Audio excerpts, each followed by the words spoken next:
또 과연 그러한 우리의 일상적인 관찰이 맞는 것인지에 대해서 조금 이야기 해주실 수 있나요? 그거를 저도 좀 많이 해봤는데 사실은 요새 페이스북이 뭐 굉장히 많이 떴지만 옛날에 그 I love school 뭐 이런 거 하는 거하고 비슷한 그 아이디어였거든요. 근데 이제 그건 뭐 안 된 게 한국말로 하기 때문에 세계적으로 마케팅을 못하고 페이스북은 미국에서 했기 때문에 그 미국의 문화 파워를 이용해서 이제 확 퍼지는 거는 있거든요. 그래서 사실 우리가 이제 이 우리나라에서 해가지고 세계적으로 퍼뜨릴 수 있느냐 굉장히 쉬운 일이 아니에요. 한국권에서.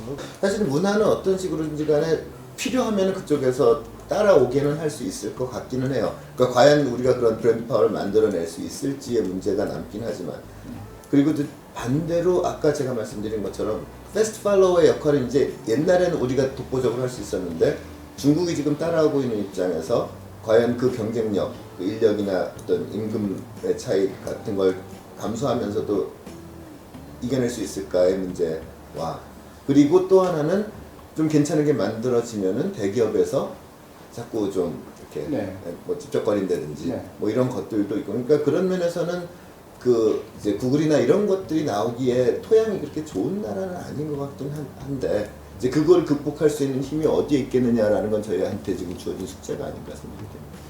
뭐 컬처럴 테크놀로지 이렇게도 부르는 사람도 있는데, 문화라는 요소가 저희가 앞으로 이제 크게 어떤 수익원이 되지 않을까 저는 생각을 합니다. 그래서 단순히 이제 문화, 그러니까 예를 들면 형이상학적인 뭐 음악이나 뭐 영화라든지 뭐 그런 감성적인 측면도 자체도 일단 하나의 어떤 우리의 큰 무기가 되지만, 또 다른 거는 이제 그거를 이용해서 포장된 어떤 물질적인 제품도 가능하다고 보는 게, 우리가 지금 한국의 문화를 우리가 형이상학적인 것을 이제 많이 이제 알리고 수출하게 되면은 거꾸로 이제 그런 것들이 메이드 인 코리아에 관련된 모든 화장품이라든지 뭐 보석이라든지 뭐 그런 물질적인 것에도 다 그런 문화가 더 씌워져서 부가가치를 뛰어높이는, 그러니까 말하자면 로열티를 확보하는 거죠. 충성도. 그래서 문화를 우리가 잘 활용하면 단지 문화에 그치는 것이 아니라 일파만파로 어떤 그런 이런 제품에 이르기까지도 다 그것을 이용한 상품화를 해서 부가가치를 창출할 수 있다고 저는 생각을 합니다. 이제 그건 이제 그런데 아까 우리가 이제 창의성이라고 하는 게 꼭 그렇게 필요한 거냐, 있어야 되는 거냐라는 말씀하셨는데, 제 생각에는 그거는 제 보기에는 저는 순서를 좀 바꿔서 봐야 된다고 봅니다. 우리가 살아남기 위해서 창의성이 필요하다고 지금 많이 얘기를 하는데, 그렇게 볼 게 아니라 사실 창의성이라고 하는 것은 우리 인지 능력이 확장되면서 자연스럽게 그 창의적인 영역이 넓어지는 거거든요. 다음 주제로 넘어가야 될 것 같습니다.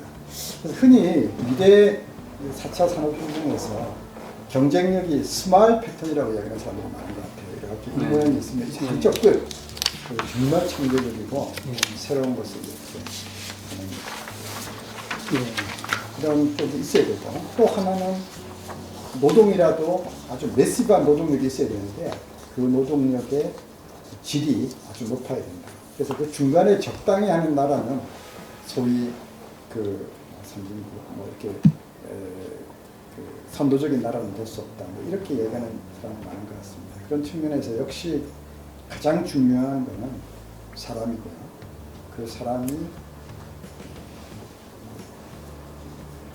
중요성이 점점 미래에 가는 것으로 더 크다. 이건 아마 모든 분들이 다 동의한다고 생각합니다.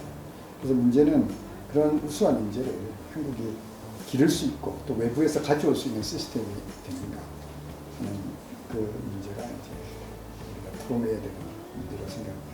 네, 아까 뭐 그거도 약간 연결되는 얘기인데, 우리가 왜 이렇게 천재급 스마일 인재를 만들지 못하는가는 제 개인적인 생각은 우리 역사와 상당히 관련이 있다고 좀 보고 있습니다. 그러니까 일본 같은 경우 오타쿠 문화라는 게 이제 뿌리를 둔 배경에는 오랫동안 거기가 섬나라가 외부의 침입이나 그런 거로부터 상당히 좀 물론 내부는 있었지만 상당히 안정되어 있고, 그 상태에서 사람들이 먹고 사는 문제에 대해서 어떤 문화를 생각할 만큼 그렇게 좀 어느 정도 그 안정되어 있는 상태를 유지했다는 거죠. 그래서 3대를 이어서 뭐 우동집을 해도 큰 문제가 되지 않고 훌륭한 것으로 되는 그런 문화가 이제 곳곳에 살아있는 건데, 우리 같은 경우는 역으로 생각해 보면 이제 거의 역사학자들이 말하듯이 30년 이내 전쟁이 안 난 적이 없다라고 할 만큼 항상 반도에서 이렇게 시달려왔고, 이제 그러다 보니까 장기간에 걸쳐서 이렇게 깊이 있는 어떤 전통을 가지고 뭔가를 하나를 해내는 그런 이제 뿌리 같은 것들이 상당히 약하게 심겨져 있지 않나 생각을 해요. 그래서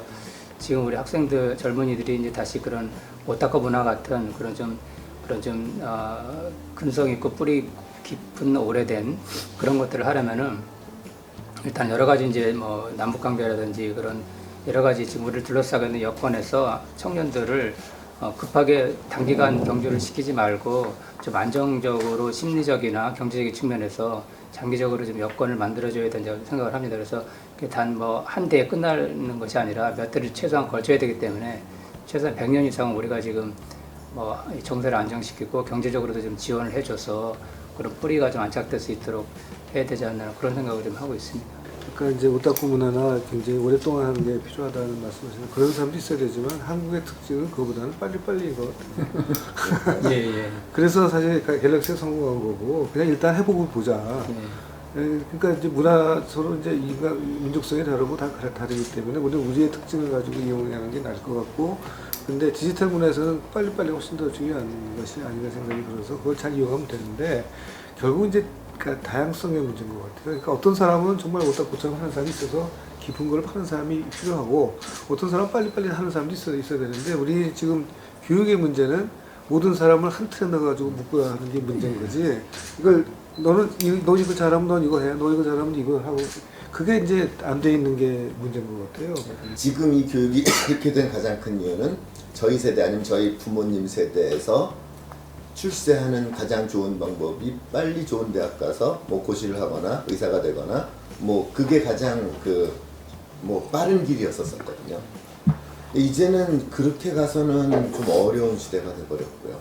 그리고 이제 너도 나도 그걸 하고 있는데 보통 지금 대학생들이나 고등학생들이 하는 거는 부모 세대가 나는 이렇게 해서 이렇게 잘 됐어. 아니면 반대로 난 이렇게 했는데 그걸 못했으니까 너라도 이걸 했으면 좋겠어. 그 흐름에서 그것을 이제 벗어나지 못하고 있는 건데 그 중에 그래도 다른 굿뉴스는 아직 뭐 비율적으로 굉장히 높은 퍼센테이지라고 말하기는 어렵지만은 그것들을 좀 이제 벗어나려고 하는 그러니까 도전하는 그런 젊은이들이 좀 생기고 있다라는 거거든요.